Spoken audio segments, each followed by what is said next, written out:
You turn to Genesis chapter 17, and I'd ask them to sing that tonight in the context of our study. Genesis chapter 17, and we're going to look at a few verses in this chapter that introduce to us the next name of God, which is this name El Shaddai. Genesis chapter 17, and let's begin in verse number 1. Genesis 17. We'll look at a few more verses in just a moment, but let's start with just the first four tonight. If you'll join me in standing, let's read these first four verses of Genesis 17, and then we'll pray and ask the Lord to help us tonight.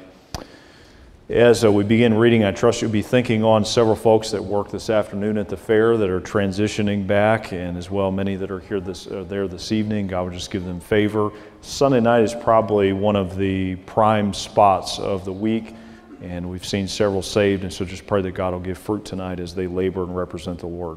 Genesis 17, let's begin in verse 1. And when Abraham was 90 years old and 9, the Lord appeared to Abraham and said unto him, I am the Almighty God.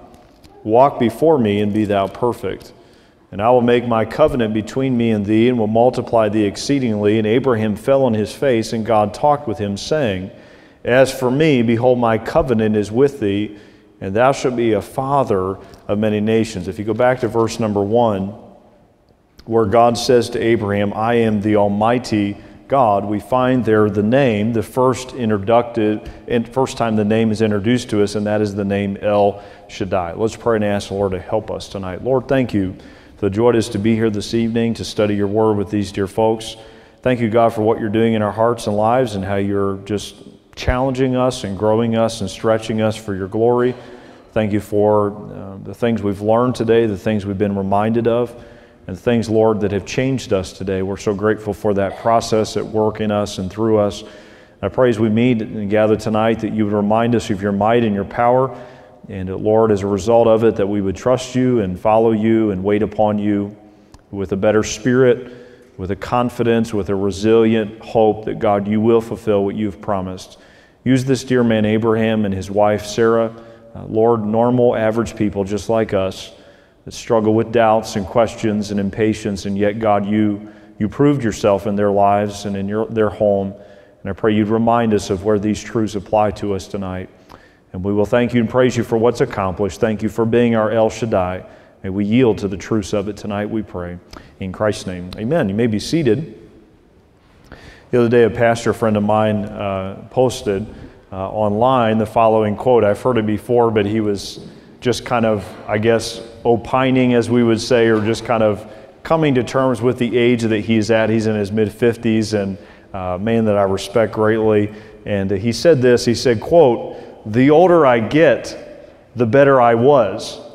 And I thought that's life, isn't it? Have you found that the older you get, the better you used to be at something or about something? And I think as life progresses, we tend to, as we wane and as we weaken, to allow that to undermine our view of God, our confidence in God, and that's what we want to, with the Lord's help, restore tonight in the balance of the time that we share together. May I ask you tonight the following question?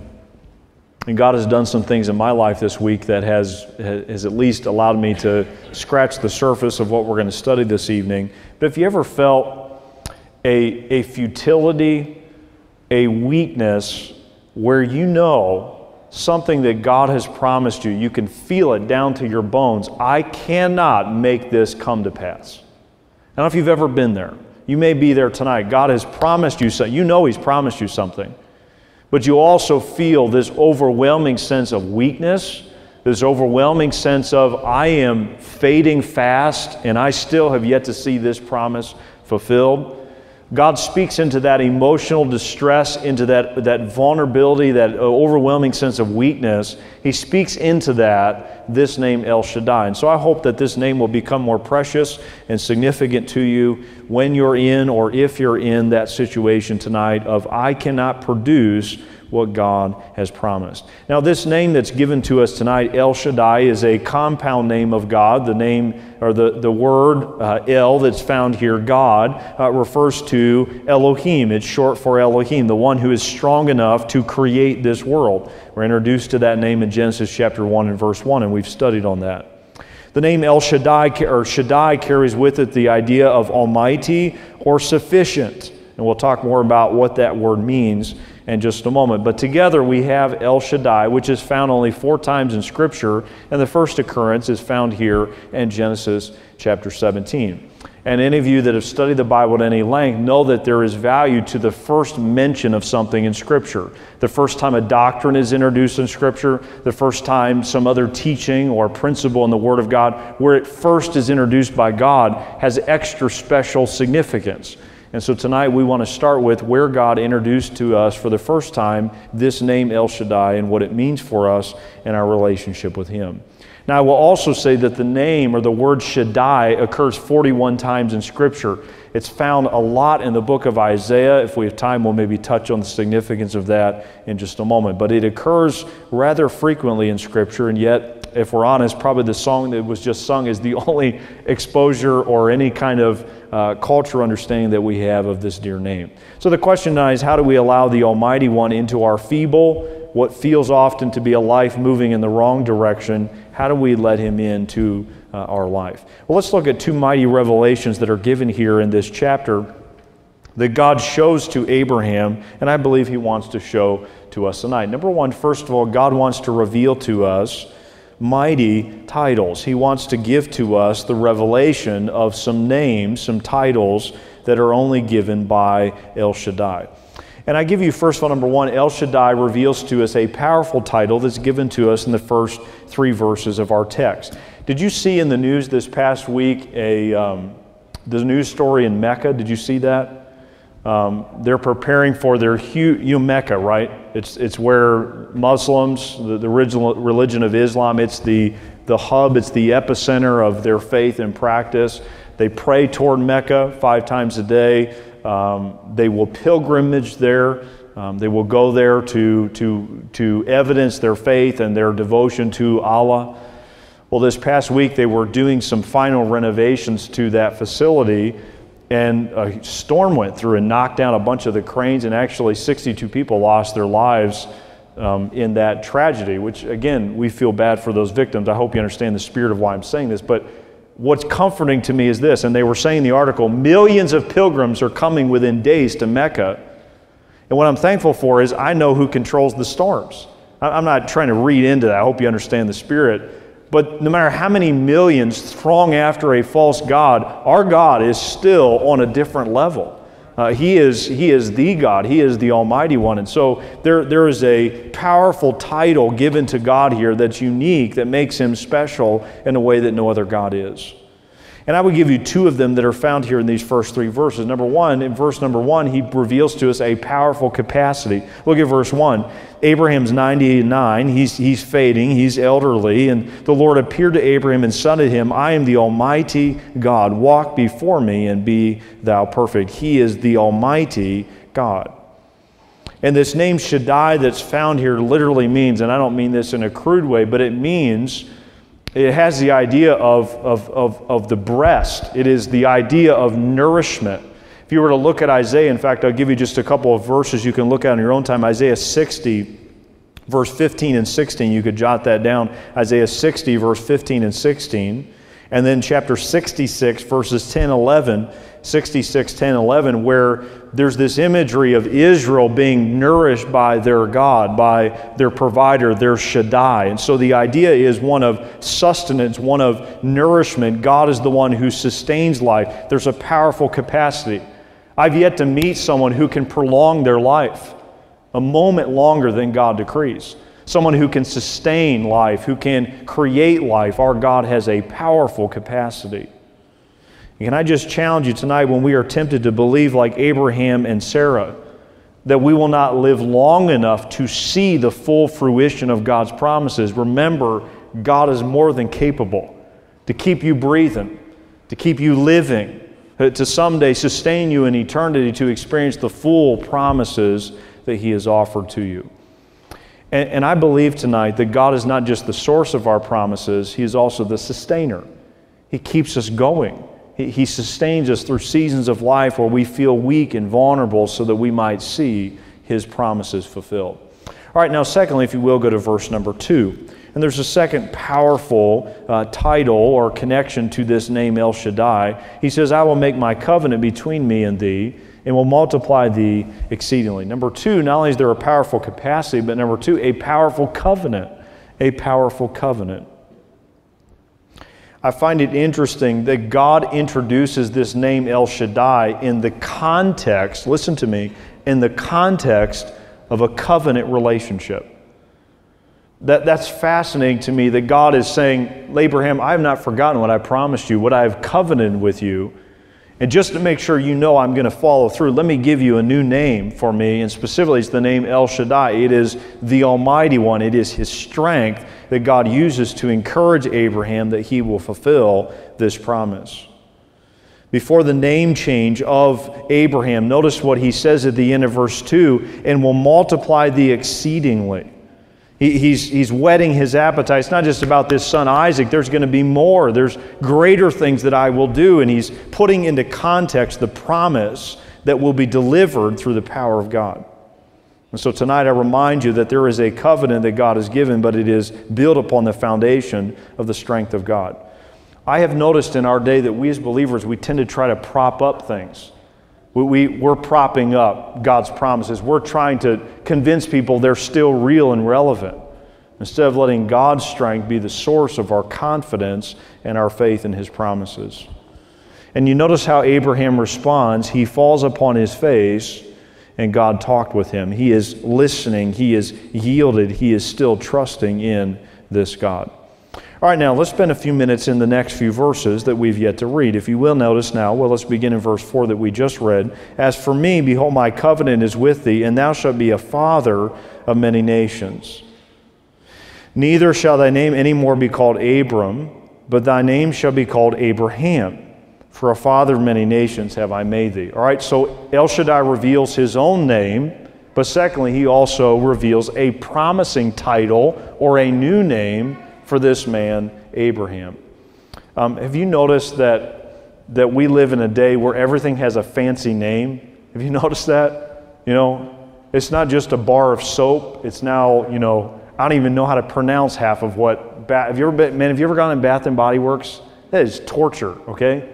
I have no clue what, but I know I just spent a lot of money buying something that smells good, you know. And they got some of the soaps are named after foods even, you know, and then you really start getting confused am I pumping soap out of here, or am I pumping something I could actually eat or enjoy and get a little more out of for the little more bang for your buck, if you will. Naming things, titling things. And God gives to this man Abraham a promising title, a name that carries with it great significance to the promise that God had given. And so I give you just two of them. Now also we're going to get to Sarai in just a moment. Number one, first of all, the name Abraham had some promises. It was a promising name, this name that God had given. How so? Well, look, if you will, now at this text.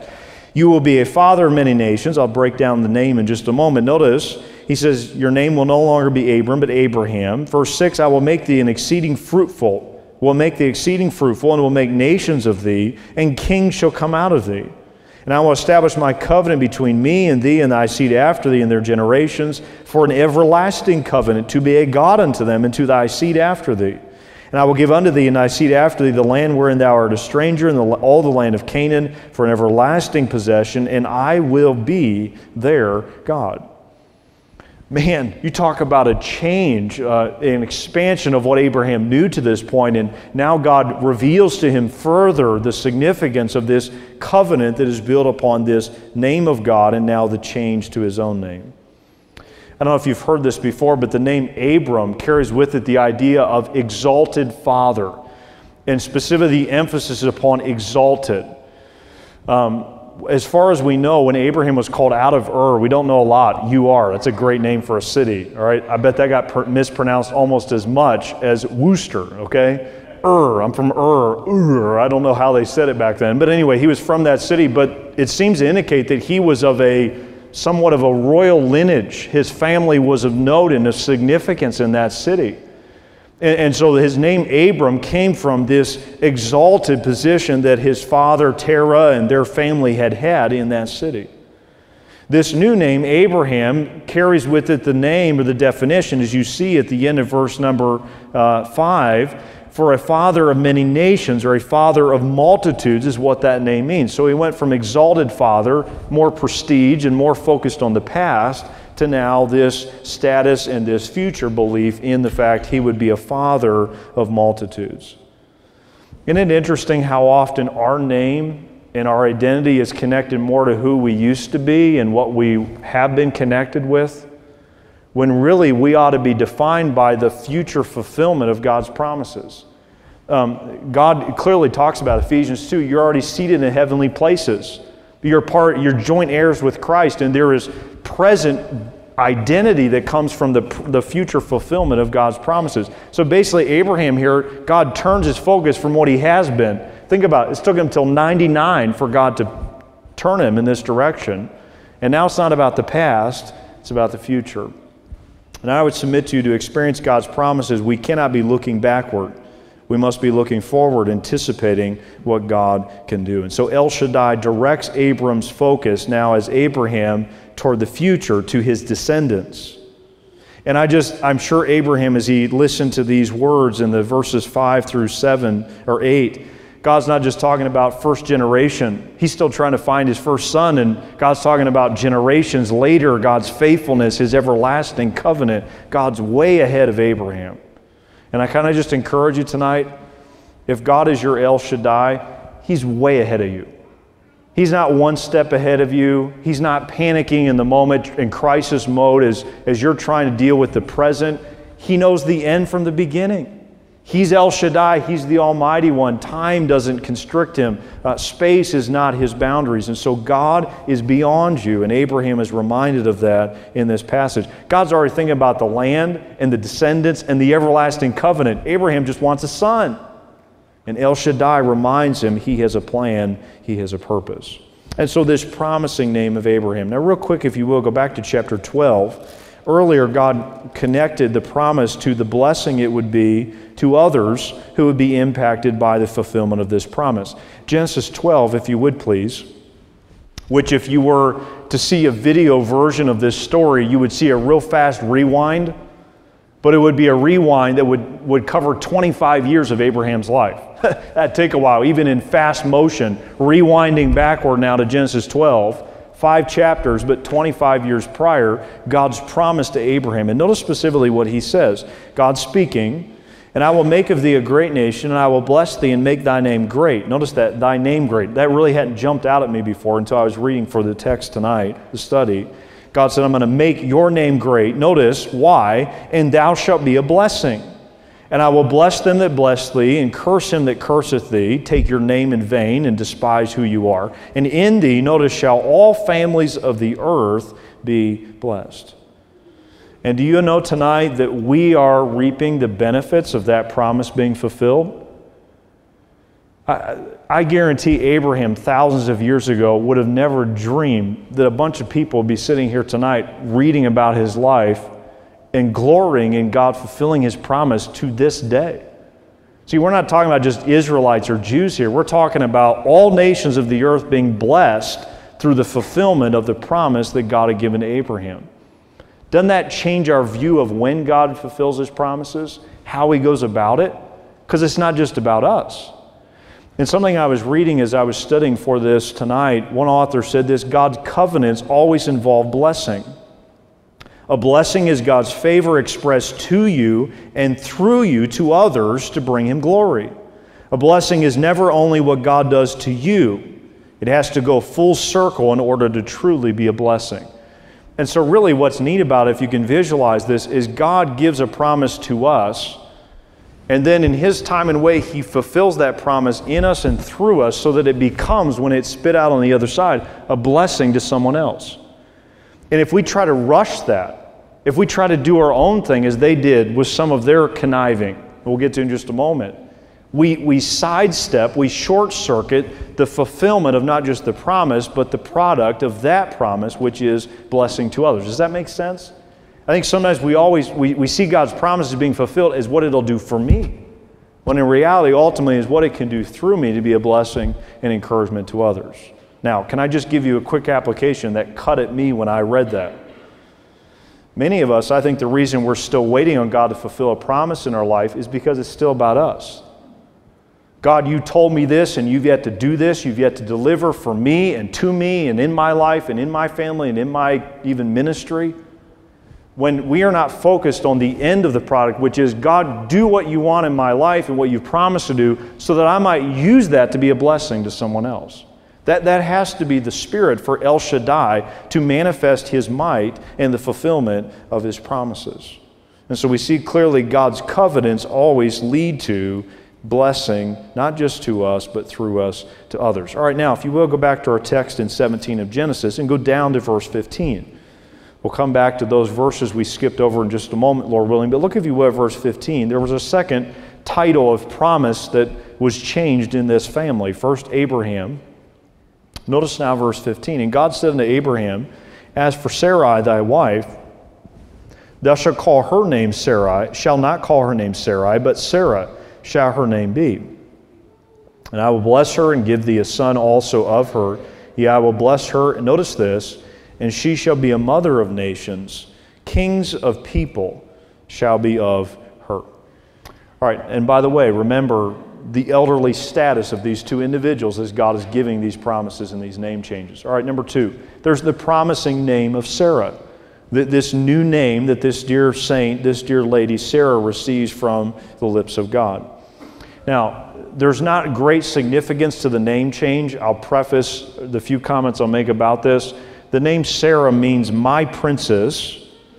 The name Sarah, or Sarai, means my princess. Sarah just simply means princess. And I think the idea is, who would have called her my princess? Probably her parents. I don't know if it was her dad, her doting father, or her nurturing mother, but she was named by her parents and called my princess. And you see kind of a change of ownership, I think, is the significance. And you also see an expanding of her responsibility, an expansion of her influence in human history. And you notice that she is called not Sarai, but Sarah. She is now to be the womb through which God will bring forth kings. Did you see that in verse 16? Shall be the mother of nations, kings of people shall be of her. If you go back to verse number 6, it said of Abraham, kings shall come out of thee. So the idea is these are people of influence. Listen to me. When you and I trust God enough to wait upon His promises, those that are influenced by us are not going to be passive, sit in the corner, influence me any way you want. They're going to be highly influential people. And those that I have seen God fulfill promises in their life, it lights a fuse in me. It lights a fire in me to be something for the Lord. Kings came from this family as their name was changed and as they submitted themselves to El Shaddai. Now, quick verse, go back to Genesis 16 and verse 2. And Sarai, prior to being named Sarah, she struggled, I think, many times in her relationship with the Lord for obvious reasons. Abraham made some really foolish decisions at times. A lot of things that she didn't have the Bible, ladies, to open in the morning in between chaos with her kids or grandkids or whatever else you got going as ladies. She didn't have the Word of God like we have today. She didn't have a lot of the guidance that we know of now in our day. But look specifically at verse number 2. And Sarai said unto Abraham, Behold now, notice this, the Lord hath restrained me from bearing. I pray thee, go in unto my maid, it may be that I may obtain children by her. And Abraham hearkened to the voice of Sarai.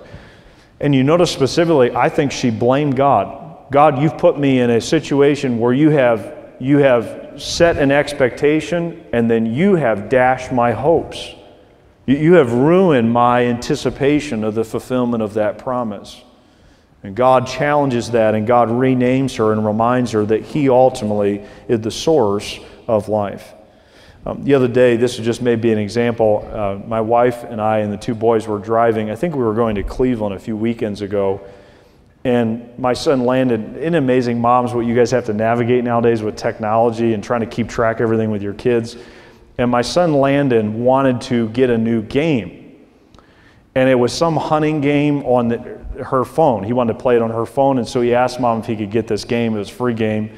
And so I'm just driving, just acting like I'm not really paying attention. And I watched my wife.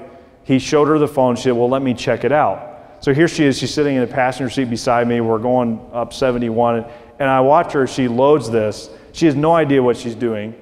And she specifically, it's a hunting game, like where you're like shooting animals, you know. Some of you think, John, you think this is good for kids to have a rite of passage where they learn how to do this.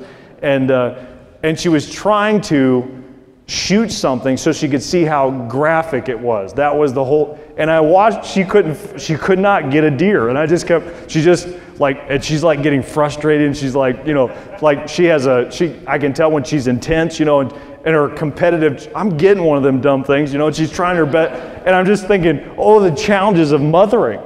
Can I tell you, my wife, one of the most when she's most beautiful to me is often when she's mothering. Just her spirit, her selflessness. It's hilarious at times as well, but it's something that's endearing. Do you know many of us, if we're not careful, like Sarai, we make it about us? Some of you ladies, can I just challenge you? It's not about your body. It's not about your family. It's not about your house. It's not about your career if you have that tonight. It's not even about your kids. Maybe just a pet peeve of mine, but I hear a lot of moms saying, my so-and-so. They're not really yours, are they? Can I just remind you of that? And so may we not be possessive where we need to be yielded and submissive. And so El Shaddai reminds Sarah whose queen she really is, whose wife she really is, and therefore she is married not just to Abraham, but to the promises that are connected to him. Ladies, the question tonight is, are you willing to be chosen by God, to be patient, to wait upon him, to raise through you spiritual kings that can have an impact upon human history? Now, can I just say in conclusion of this section before we get to our second point tonight, can you imagine when Abraham introduced himself? He walks into a new town, he's a nomad, he's traveling around, he meets somebody new, and they say, well, sir, good to meet you, what is your name? And he says to them, my name is Abraham. Names were important in this day. They meant something. It wasn't like that sounds good with Mesopotamia or wherever, he was trying to rhyme with. It meant something to have that name. And basically by having Abraham, he was saying, I am the father of many nations. Okay, where are they at? Well, we're still waiting. And by the way, how old are you again, after he said that? Can you imagine the looks he got? The looks that Sarah got as they believed God's promises? Can I just say of the two, the second category must rest upon the first. God calls us Christians. Do you feel like some days you're not real Christian-like? That you're sons of God, daughters of God, that we have a relationship with God that is more than we are? It rests upon who God is. El Shaddai is to be the foundation. His power and His strength give us the confidence that He will fulfill His promises. All right, now go back to our text in 17 of Genesis and look at verse 9. And may I give you a second thing that's revealed with a mighty, powerful presentation through this name of God, El Shaddai. Look, if you will, now at verse number 9. And God said unto Abraham, thou shalt keep my covenant, therefore, thou and thy seed after thee in their generations. This is my covenant which you shall keep between me and you and thy seed after thee. Every man child among you shall be circumcised. Number two, not only is there revealed titles, but number two, there's revealed times. There's revealed times or sequences, specifically the one that we're looking at here first. He talks about when a male child is to evidence this physical covenant or commitment to God. Timing. I think I've shared this with you before, but I saw a picture a few years ago of an astronaut standing on the moon. And he's standing like this with his hands out like, why me? And then the caption on the bottom was this, quote, my nose itches. I don't know if that's the best time to have that crisis. Have you ever thought? I've never thought about it. What do they do? I don't have no idea. They have a little like robotic something that comes up and itches their nose inside their helmet. You got to choose between dying or itching your nose. I'm not sure which one I would choose. Timing. Do you know with Abraham and Sarah, their biggest issue with God was the timing was off from their perspective. From the jump, it was off.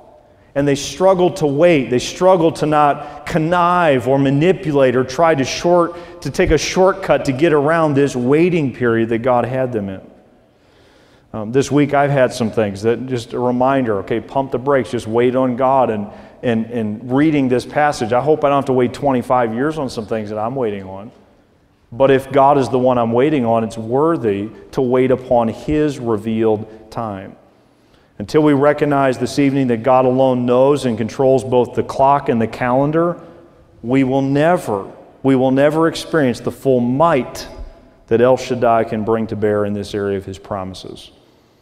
I see in your life, and I see in mine often, we do try to fix it in our own. We try to move it forward. Who's doing that? Our strength. Do you really want to try to fulfill God's promises in your power? You know how short that's going to fall of what God could do? Wait on God. Be patient. Let Him reveal not just His strength and His names, but also His timing. All right, a few things that God does is He reveals His timing. Number one, He reveals a purifying time. And we see that indicated here in verses 9 and following. And I give you just a couple areas that God revealed to Abraham. Number one, there was a purifying symbol. This symbol of circumcision and what it identified between Abraham and his God and Abraham's descendants and their God. This act and this covenant, this external evidence of a covenant was known in culture of that day, but it became something special to the Jews and to Abraham, and it referenced the fact that there was a relationship between them and God. In fact, if you go down to verse number 14, it says, "And the uncircumcised man-child, whose flesh of his foreskin is not circumcised, that soul, notice, shall be cut off from his people. He hath broken my covenant." So the idea is if we're not willing to be cut, to be chaste, to be purified before God, we will be cut off from the promises that God has given. There is a purifying evidence of that covenant. I think we're a little too flippant in our day with symbols that God has given us. For the New Testament believer, it would be specifically the ordinances of the local church, Lord's Supper and baptism. I'm amazed at folks that skip Lord's Supper service in local church. They don't see that as a big deal. New believers getting baptized, it's not worth their time after church to go watch that. We've lost the value of symbols, the significance to a mighty God and these tangible evidences of our commitment. And so if we value God, we're going to give time, we're going to give priority to the purifying symbols that God has given. If God is mighty, then we should take seriously His substantive and His symbolic requirements. And Abraham was willing to yield to God's instruction. Now, go if you would to verse 23. Abraham hears the words given, the instruction, and this purifying symbol. Notice how he responds in verse 23. "And Abraham took Ishmael his son, all that were born in his house, and all that were bought with his money, every male among the men of Abraham's house, and circumcised the selfsame day." Notice this, the end of the verse, "as God had said unto him." Number two, there's a purifying step. Abraham took a step. He believed God's word. He obeyed God's word. And can I say now, for the first time in Abraham's life, as a nine-year-old man, he is fully prepared to produce the son of promise. Ishmael was produced of an uncircumcised father. This son of promise would be produced of a man who now is fully yielded and prepared and purified for the promise that God was about to fulfill. Do you know the thing I notice most in my own life is I'm focused on the promise and whether that's going to happen when God in this waiting period is trying to get me ready to receive, to steward, and to manage that promise being fulfilled properly. Abraham wasn't ready until this chapter to receive news of when the son was coming. There had yet to be this step, this covenant established, this tangible purification process set in motion. And the waiting season for each of us tonight has nothing to do with whether the promise is still viable.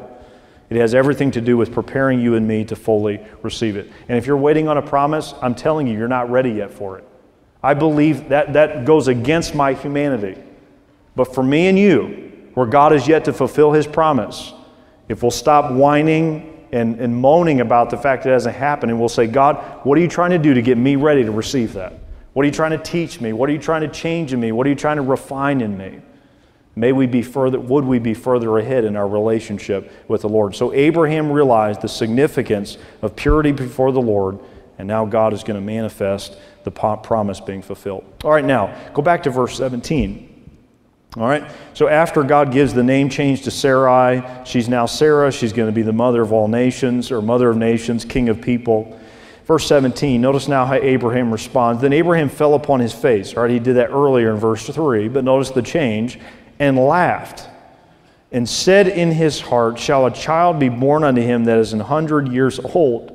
He's already moving ahead to his next birthday. Did you notice that? He's 99 according to the story, but he's already thinking, okay, even now, if it happens right now, I'll be 100. "And shall Sarah that is 90 years of old bear?"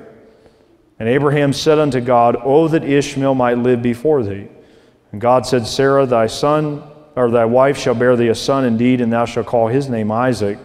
And I will establish my covenant with him for an everlasting covenant, and with his seed after him.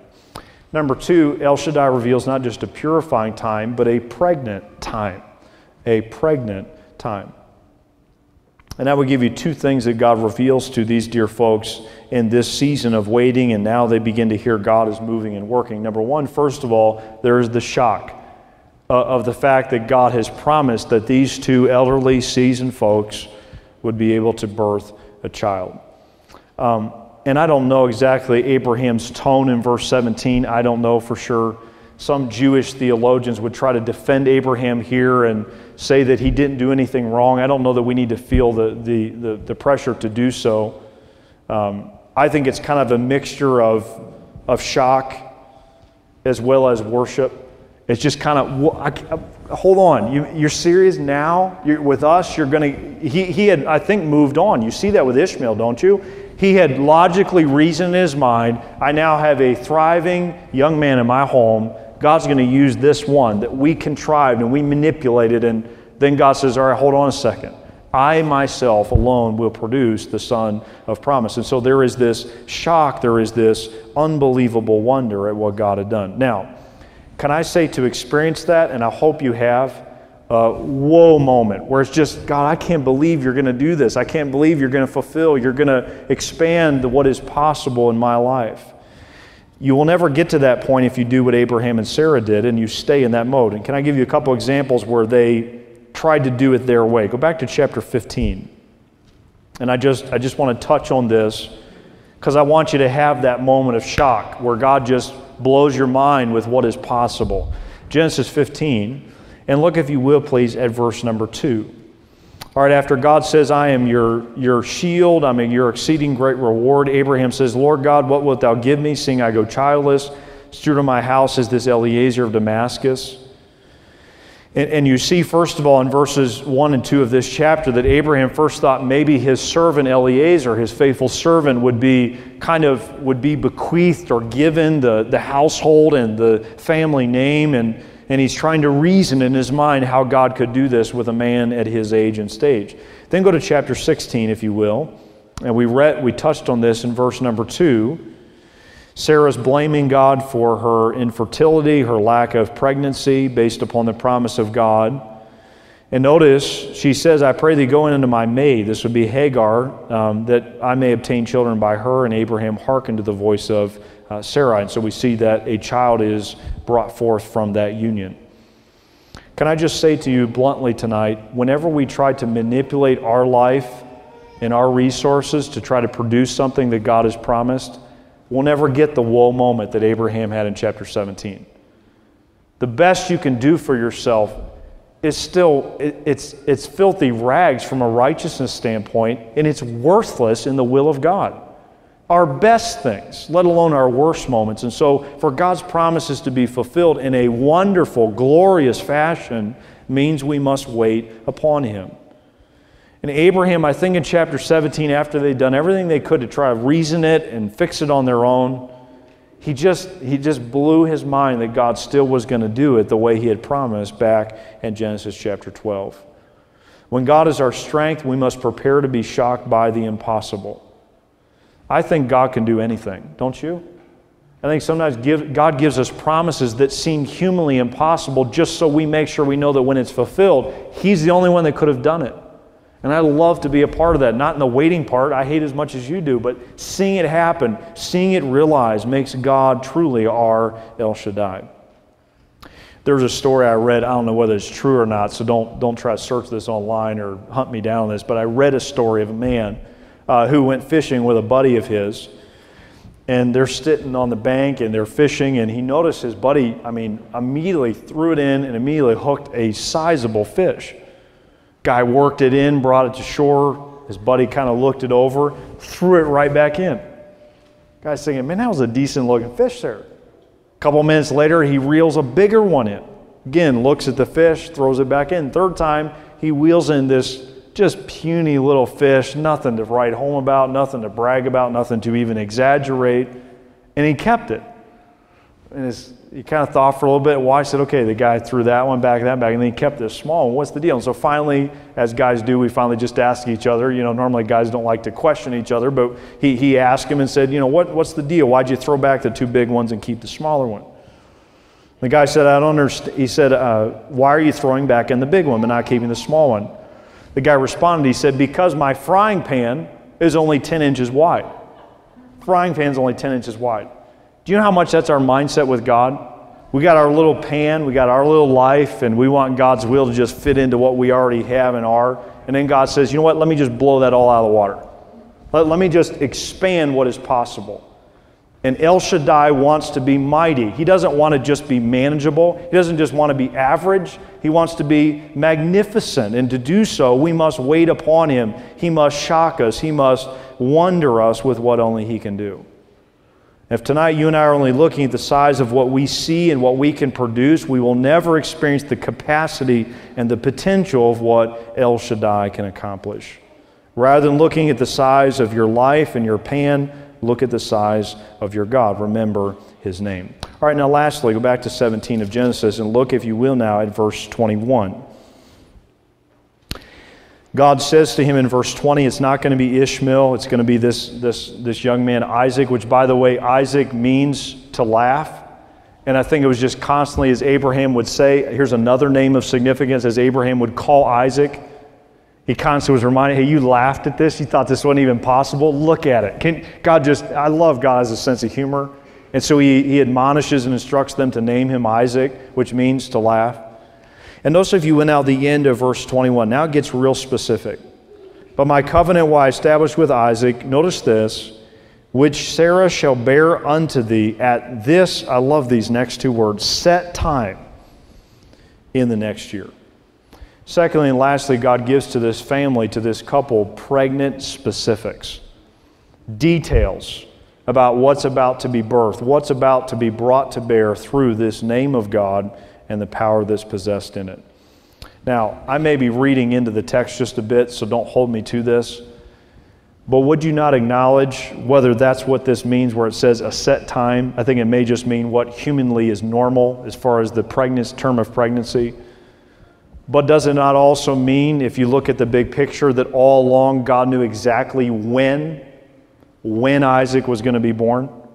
While Abraham and Sarah fretted and fumed and got older and less teeth and more gums and more canes and less bicycles and whatever they had in their tents, as they aged, all along God knew exactly when. There was a set time when He was going to fulfill the promise.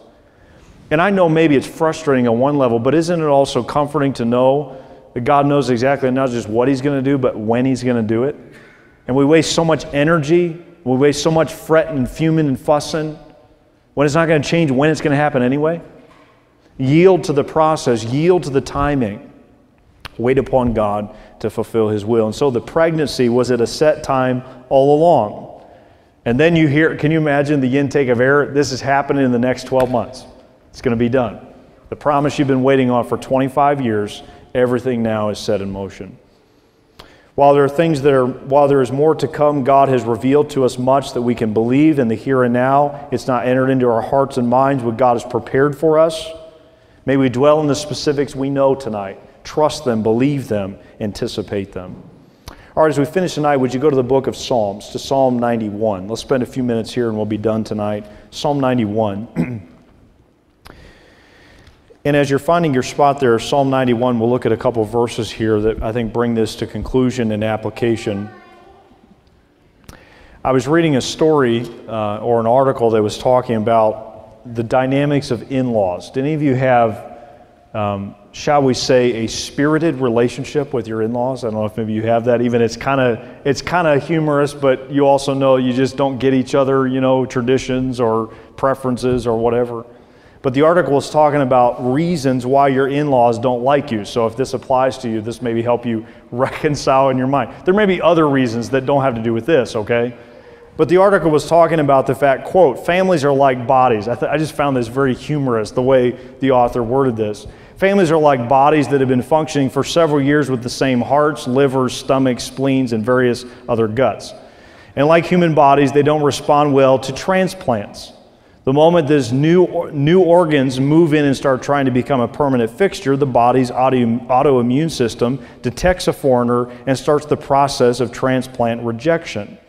This part doesn't belong here. It doesn't match. It hasn't been here for years like the rest of us. Purge, purge, purge. I don't know if you get that ever in your family. I have in-laws, and it's still, we just don't get each other on certain things. And not anything negative, we're different. Now I want you to think about this tonight. You know how difficult it is for us to get into a new family, to build connections where there's tradition, there's history, there's inside jokes, there's memories.